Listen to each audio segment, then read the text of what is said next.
इस देश में प्रधानमंत्री कह रहे हैं कि हमने जनधन खाते खुलवाए। बहुत बढ़िया, बजाओ ताली। और खाते जब खुलवाए तो 500-500 रुपया आपसे डलवाए। और देश का पॉपुलेशन प्रधानमंत्री हमेशा बोलते रहते हैं, क्या कहते हैं? 125 करोड़। अरे 125 करोड़ में से 50 करोड़ भी यदि खाता खुला तो 50 करोड़ गुना 500 रुपया कितना हुआ? जोड़ते रहिए, सुन्ना डालते रहिए।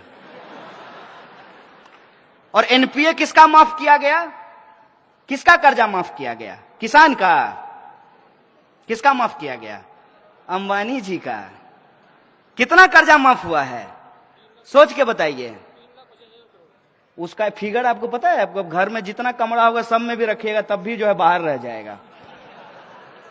3,16,500 करोड़ रुपया कर्जा माफ किया गया है। और 3 लाख रुपया मोदी जी किससे मांग रहे हैं? आरबीआई से।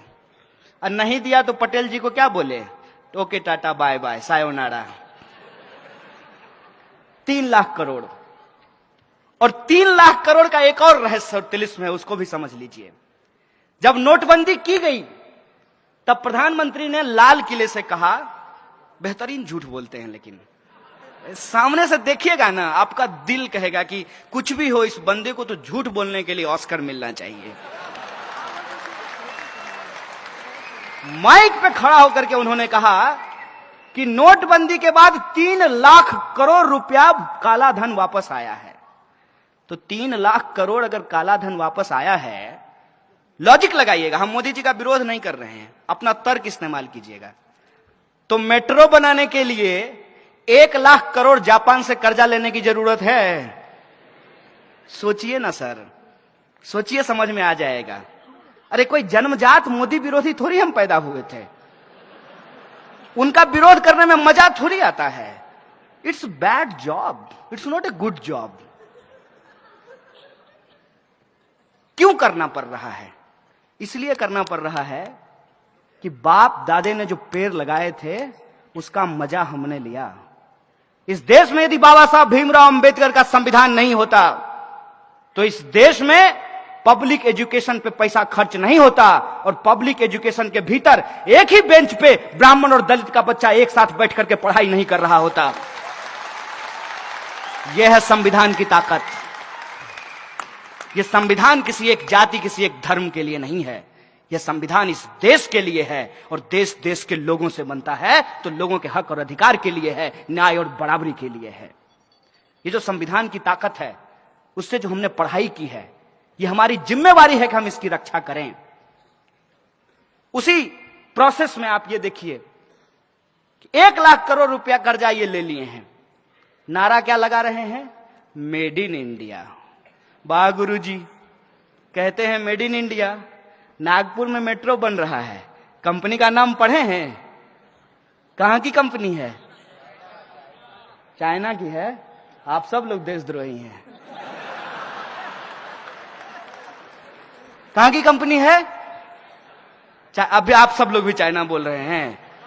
आप जी न्यूज क्यों नहीं देखते हैं? आप लोग जी न्यूज देखा कीजिए। यह है मेक इन इंडिया। क्या इस देश की किसी कंपनी के पास इतना स्किल नहीं था क्या?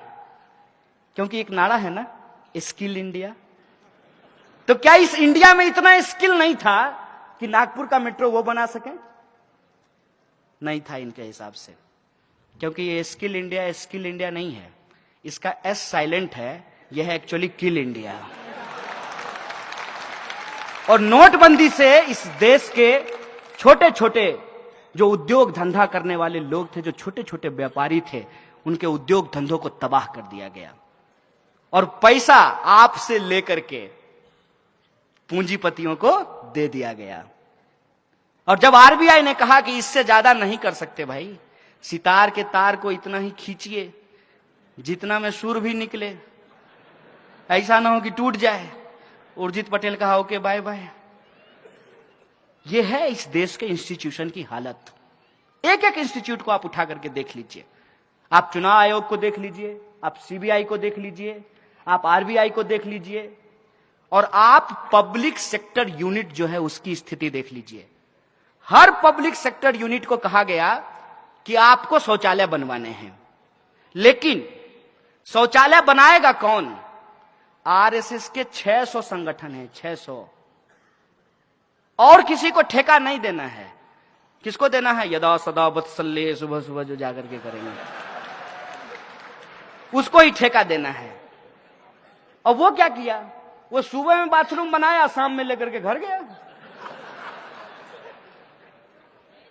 हम तो पूछना बंद कर दिए हैं कि 15 लाख हमारे खाते में आया कि नहीं आया। हम तो सिर्फ ये सरकार से जानना चाहते हैं कि जो बाथरूम आपने बनवाया उसमें पानी आता है कि नहीं आता है। जब लोगों को जोर से आ जाए तो पानी मिलेगा कि नहीं मिलेगा, हम तो ये पूछना चाहते हैं। किसी चीज का कोई हिसाब नहीं है। और भावनात्मक बातें, जैसे गांधी जी का चश्मा स्वच्छ भारत के पोस्टर पे लगा दिया है। ऐसा लगता है कि गांधी से कोई उसका चश्मा छीन करके सावरकर के सर पे लगा दिया हो। मैं कैसे महसूस करते होंगे आप कल्पना कीजिए। थोड़ा जो अपना इमेजिनेशन पावर है उसको देखिए कि सामने में एक बैनर हो जिसपे एक तरफ गांधी हो और दूसरे तरफ मोदी हो, तो गांधी जी को कैसा महसूस कर लगता होगा? अरे यार कहां फंस गए, इससे अच्छा तो राष्ट्रपिता नहीं होते। माने जो लोग मार करके मिठाई बांटी और उस हत्या को बध बताया, बध। अगर मैं गलत बोल रहा हूं तो मुझे बताइएगा। गांधी हत्या को ये लोग गांधी बध बोलते हैं। वही लोग सत्ता में आकर के कितना बेहतरीन एक्टिंग करते हैं मोदी जी, समझिए। जब वो गांधी पे फूल डाल रहे होते हैं, कितना बेहतरीन एक्टिंग है। कितना बेहतरीन एक्टिंग है जब वो बाबा साहब अंबेडकर के फोटो पे माला चढ़ा रहे होते हैं। क्योंकि उनका सोच क्या है? सोच है उनका कि गटर में उतरने से आध्यात्मिक सुख मिलता है। गजब का प्रधानमंत्री हो यार। तो उनका एक वीडियो आया था, योगा कर रहे थे। मन किया कि पूछ लें कि गटर में कब उतरिएगा आध्यात्मिक सुख के लिए। कर्मयोगी नाम का एक पुस्तक लिखे जिसमें बोले कि गटर में उतरने से आध्यात्मिक सुख मिलता है। और उससे भी ज्यादा हमारे यहां बिहार में एक शब्द कहते हैं, ढीठ। ढीठ ढीठ कहने का मतलब यह है कि आप कुछ भी कहिए, दोनों कान का इस्तेमाल करेंगे, एक से सुनेंगे दूसरे से निकालेंगे और मुंह से मन की बात करते रहेंगे, जनता कहीं भी जाए। प्रधानमंत्री कहते हैं कि गटर के गैस से चाय बनाई जा सकती है। उनको गटर का गैस दिख जाता है। आपको गैस दिखा है? आप घर में एलपीजी यूज करते हैं ना, तो एलपीजी जो होता है उसमें स्मेल नहीं होता है ओरिजिनली, तो उसमें एक स्मेल मिलाया जाता है ताकि जब लीकेज हो तो लोगों को पता चल जाए कि गैस लीक हो रहा है। प्रधानमंत्री के पास अद्भुत कला है कि गैस भी देख लेते हैं।